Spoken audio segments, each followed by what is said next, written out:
इस वक्त आप आराम से बैठकर इस वीडियो को देख रहे हैं, मगर मैं आपको कहूँ, आज जिस जगह पर आप अभी बैठे हो वो जमीन आज से करोड़ों साल पहले 8,500 डिग्री के तापमान से उबल रही थी, या जिस जगह पर आप बैठे हैं वो जगह लाखों सालों तक बर्फ से ढकी हुई थी। ये दोनों बातें सच हैं। इस 15 मिनट की वीडियो के अंदर आप पृथ्वी के 450 करोड़ साल के सफर को देखने वाले हैं। जिस जगह आज हमारा सौरमंडल है, वहाँ विभिन्न प्रकार की गैस और धूल के बादल हुआ करते थे। वैज्ञानिकों के मुताबिक इन धूल के बादलों से दूर एक तारा हुआ करता था। वक्त के साथ साथ उस तारे की ऊर्जा कम होने लगी, जिसके कारण उसके अंदर एक विशाल विस्फोट हुआ।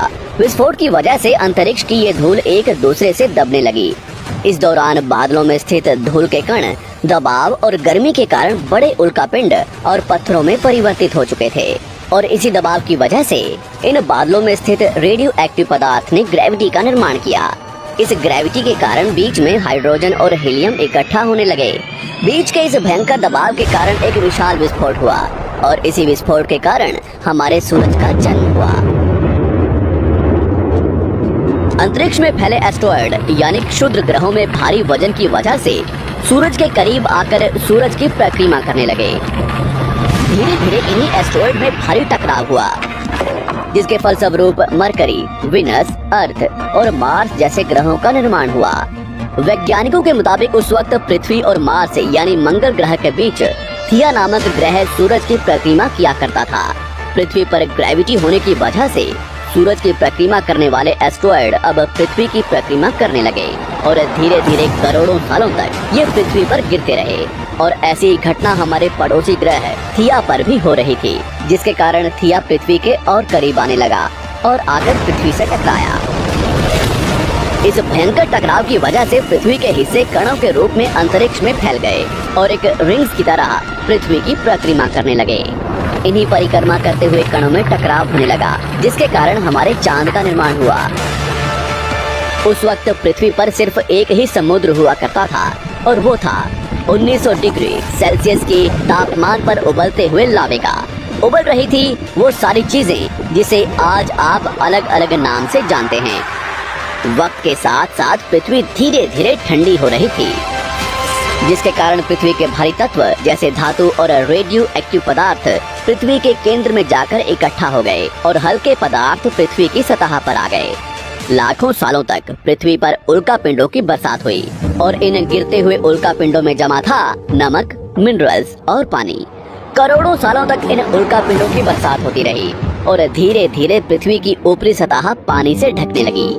वैज्ञानिकों के मुताबिक यही वो वक्त था जब दूर गहरे पानी के अंदर निकलते ज्वालामुखियों से पहली बार सूक्ष्म जीवों का निर्माण हुआ। लाखों सालों बाद एक वक्त ऐसा आया जब पृथ्वी की पूरी सतह पानी से ढक चुकी थी। हमारी पृथ्वी के सबसे अंदर का कोर रेडियो एक्टिव पदार्थ से बने होने की वजह से हरदम गर्म होता रहता है, लेकिन जब भी पृथ्वी की ऊपरी जमीन ठंडी हो जाती है, तब पृथ्वी के अंदर की गर्मी बाहर नहीं निकल पाती, जिसके कारण ज्वालामुखियों का निर्माण होता है। और उस वक्त कुछ ऐसा ही हुआ। पानी से ढकी हुई पृथ्वी पर हजारों की तादाद में ज्वालामुखी निकलने लगे, और आने वाले लाखों सालों तक इन ज्वालामुखियों का निकलना जारी रहा, जिससे पानी के ऊपर जमीन का निर्माण हो रहा था। इस वक्त भी पृथ्वी पर वातावरण न होने की वजह से अंतरिक्ष से उल्कापिंडों की बरसात हो रही थी। आज से लगभग 300 करोड़ साल पहले पृथ्वी पर ऐसा वक्त आया जब पृथ्वी का वातावरण लगभग स्थिर होने लगा था। ज्वालामुखी निकलने धीरे हो गए थे, और पृथ्वी का एक दिन 12 घंटे का हुआ करता था। साल बीतते गए, और धीरे धीरे ये सूक्ष्म जीव विकसित होते गए और समूह में रहने लगे। आज से लगभग 250 करोड़ साल पहले पहली बार पृथ्वी पर ऐसे जीवों का निर्माण हुआ जो जीने के लिए ये पानी के अंदर के मिनरल्स यानी खनिज पदार्थ और धूप का इस्तेमाल करते थे, और मल त्याग के रूप में ऑक्सीजन बाहर निकालते थे। इस वक्त तक पृथ्वी पर ज्यादातर ज्वालामुखी निकलने बंद हो चुके थे, और इन माइक्रोबैक्टीरिया की वजह से वातावरण में ऑक्सीजन की मात्रा बढ़ रही थी। वातावरण में ऑक्सीजन बढ़ने की वजह से पृथ्वी का वायुमंडल बनना शुरू हुआ, और आने वाले हजारों सालों तक वातावरण में ऑक्सीजन की मात्रा बढ़ती रही, जिसकी वजह से पृथ्वी के ज्यादातर हिस्सों में ये सूक्ष्म जीव फैल गए। हजारों सालों बाद एक वक्त ऐसा आया जब पृथ्वी में ज्यादा ऑक्सीजन बढ़ने के कारण ये सूक्ष्म जीव मरने शुरू हो गए। उस वक्त तक पृथ्वी का वातावरण ठंडा होने के साथ साथ ऑक्सीजन से भी भर चुका था, जिसके कारण जमीन और वातावरण में स्थित आयरन यानी लोहे के मिनरल्स पानी में स्थित ऑक्सीजन से रिएक्ट होने लगे। और एक वक्त ऐसा आया जब पृथ्वी की जमीन आज के मार्स के जैसे लाल हो चुकी थी। वक्त बीतने के साथ साथ धरती की टेक्टोनिक प्लेट्स में दरार होने लगी, जिसके कारण पृथ्वी के अंदर का लावा जमीन की तरह कई लाखों सालों तक खुला उबलता रहा। और यही वो कारण था जिसके कारण पृथ्वी के वातावरण में कार्बन डाइऑक्साइड की मात्रा बहुत बढ़ गई और पृथ्वी पर एसिड की वर्षा शुरू हो गई। एसिड रेन की वजह से पृथ्वी का तापमान घटने लगा और तापमान इतना घटा कि पृथ्वी के ऊपर स्थित पानी बर्फ में परिवर्तित होने लगा। पृथ्वी पर पहली बार भयंकर आइस एज आया। इस वक्त पूरी पृथ्वी सफेद बर्फ से ढक चुकी थी। आमतौर पर जब धरती पर सूरज की किरणें गिरती हैं, तब जमीन उन किरणों को सोख लेती है, मगर क्योंकि पूरी पृथ्वी बर्फ से ढक चुकी थी और क्योंकि बर्फ सफेद और चमकीली होती है, जिसके कारण सूरज की किरणें धरती पर गिरने के बाद वापस चली जाती थी। इसी कारण से पृथ्वी कई लाखों सालों तक बर्फ से ढकी रही, मगर फिर से पृथ्वी के अंदर स्थित गर्मी ज्वालामुखी के रूप में निकलना शुरू हो गई और इन ज्वालामुखियों से निकलने वाली गर्मी ने बर्फ को पिघलाना शुरू कर दिया। इसी बीच पृथ्वी की गहराई में बचे कुछ सूक्ष्म जीव धीरे धीरे बदल रहे थे और अब वो ऑक्सीजन को अपने शरीर को बड़ा और जटिल बनाने के लिए इस्तेमाल करने लगे थे। इस बीच पानी में अलग से भी छोटे समुद्री पौधे निकलने शुरू हो चुके थे। बाहर जैसे जैसे ज्वालामुखी निकल रहे थे, वैसे वैसे वातावरण कार्बन डाइऑक्साइड की वजह से गर्म हो रहा था। वक्त के साथ साथ बर्फ तो पिघलने लगी, मगर धरती पर फिर से एसिड की वर्षा शुरू हो गई, जिसके कारण फिर पृथ्वी ठंडी होने लगी और फिर पृथ्वी की ज्यादातर सतह बर्फ से ढक गई। ऐसा बार बार कई हजारों सालों तक होता रहा और इसी कारण से अब समुद्री जीव धीरे धीरे वातावरण के हिसाब से विकसित हो रहे थे। इस बीच कई सारे जीव और समुद्री जंगल विलुप्त हो गए, मगर जो बच गए वो धीरे धीरे पृथ्वी के बदलते तापमान के हिसाब से ढलते गए और अब हजारों सालों बाद समुद्री पेड़ बर्फ की वजह से पूरी तरह से मरते या सूखते नहीं थे। अब सूक्ष्म जीव समुद्री जीव बन चुके थे। जब फिर से ज्वालामुखियों ने पृथ्वी की बर्फ को पिघलाना शुरू किया, तब ये समुद्री पेड़ जल्दी विकसित होकर फैल गए। धीरे धीरे वातावरण में ऑक्सीजन की मात्रा बढ़ने लगी और पृथ्वी पर होने वाली एसिड की वर्षा कम होने लगी। वातावरण में ऑक्सीजन आने की वजह से पृथ्वी की ओजोन लेयर्स मोटी होने लगी और आज से लगभग 47 करोड़ साल पहले पृथ्वी की ऊपरी सतह पर पहली बार मोसोस नामक प्लांट उगना शुरू हुआ। वक्त के साथ साथ जमीन पर अलग अलग प्रकार के पौधे और पेड़ उगना शुरू हुए। एक वक्त ऐसा आया जब जमीन के पेड़ों की लंबाई लगभग 80 से 100 फीट जितनी या आज के 5 से 6 मंजिला बिल्डिंग जितनी ऊंची हो चुकी थी।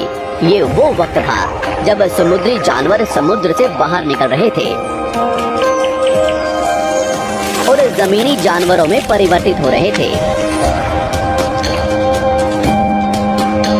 धरती की ज्यादातर जमीन एक जगह इकट्ठी हो चुकी थी, जिसे आज हम पैंजिया महाद्वीप के नाम से जानते हैं। पृथ्वी का वातावरण और तापमान लगभग स्थिर हो चुका था और अब करीब 21 से 23 घंटे का दिन हुआ करता था। अब समुद्री जीव पानी से बाहर रहने लगे थे और वातावरण के हिसाब से उनके शरीर का रंग रूप बदल रहा था।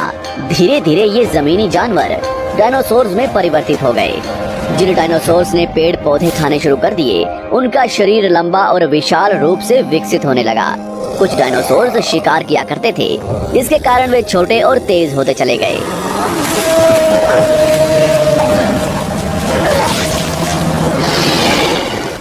पृथ्वी की ऊपरी जमीन एक जगह इकट्ठी होने के कारण ज्यादातर जमीन रेगिस्तान और बंजर हो चुकी थी। ज्यादातर जंगल समुद्र के करीब हुआ करते थे, जिसमें डायनासोर्स रहा करते थे। आज से लगभग 20 करोड़ साल पहले पैंजिया महाद्वीप टूटना शुरू हो गया।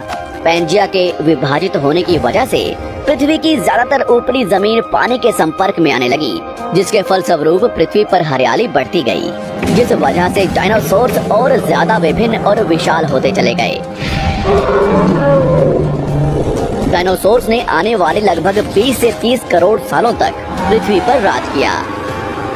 उस वक्त डायनासोर्स समुद्र से लेकर जमीन और आसमान तक पूरी पृथ्वी पर राज किया करते थे। इस दौरान अफ्रीका से टूटा भारत सीधे आकर आज के तिब्बत से टकराया और इस टकराव की वजह से हिमालय का निर्माण हुआ। आज से लगभग 6.5 करोड़ साल पहले पृथ्वी की तरफ आज के माउंट एवरेस्ट से भी बड़ा लगभग 4.5 लाख करोड़ किलो जितना वजनीय उल्कापिंड लगभग 80,000 किलोमीटर प्रति घंटे की स्पीड से पृथ्वी की तरफ आ रहा था। पृथ्वी की सतह को छूते ही उसमें भयंकर आग लगी और वो जलते हुए सीधा पृथ्वी से टकराया। इस टकराव से निकलने वाली ऊर्जा आज के 10 करोड़ परमाणु बम एक साथ फटने के बराबर थी। जहां ये उल्कापिंड गिरा वहां के जानवर और पेड़ तुरंत भाप बनकर जल गए। गिरते ही पृथ्वी पर पूरी तरह धूल फैलने लगी। समुद्र में भयंकर बाढ़ आने लगी। भूकंप और आग ने पृथ्वी को जलाना शुरू कर दिया। कुछ ही घंटों में पूरी पृथ्वी के वातावरण में हानिकारक गैस और धूल की वजह से पृथ्वी नर्क हो चुकी थी। डायनासोर्स, घुटन, आग और भूखमरी से पूरी तरह विलुप्त हो गए। इस वक्त हमारे पूर्वज जमीन के अंदर रहा करते थे, जिसके कारण वो इस विशाल प्रलय से बच गए। पृथ्वी का वातावरण पूरी तरह से काला और अंधेरा हो चुका था, जिससे धूप भी जमीन तक नहीं पहुंच पा रही थी। पृथ्वी के पेड़ और ज्यादातर जानवर विलुप्त हो गए।